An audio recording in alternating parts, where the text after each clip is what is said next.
এখন চিলাই থোৱা মেখেলাখনৰ তলত এখন পেপাৰ দিছোঁ চিলাই থোৱাৰ কাৰণে অকণমান সিপিঠি লাগি যাব বুলি এনেকৈ কৰা হৈছে। এখন স্কিন এইটো ফুল্লি এতিয়া ৰং কৰিম, আপোনালোকে চাই থাকক।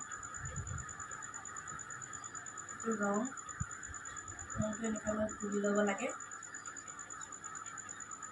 গুলি লৈ মিক্স কৰি তেনেকৈ অলপ দিব লাগিব। ফুলটোৰ ওপৰত ৰংটো নিদিব, এনেকৈ চাইডত দিব।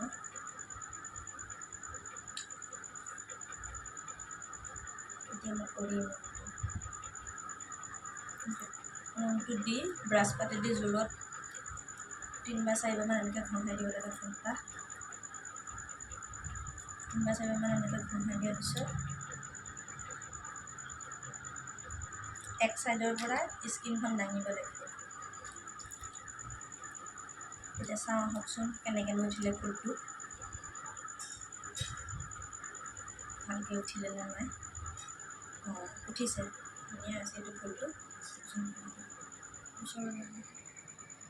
ফুলটো আকৌ নেক্সট এটা কৰিম এবাৰ।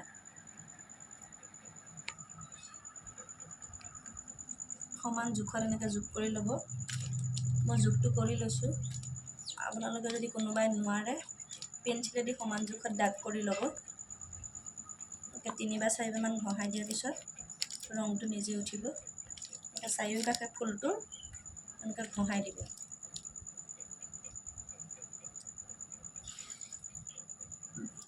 দুটা হ'ল। নেক্সট এখন মেখেলা হয়,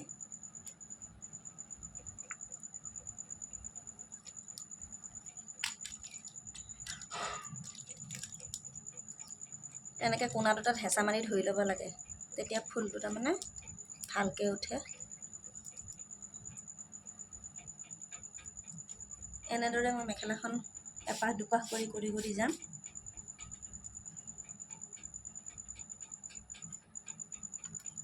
যদি ভিডিঅ'টো দীঘলীয়াকৈ লাগে আপোনালোকে কমেণ্ট কৰিব। যদি চাই ভাল পালে ছাবস্ক্ৰাইব কৰি লগতে লাইক কৰি দিব।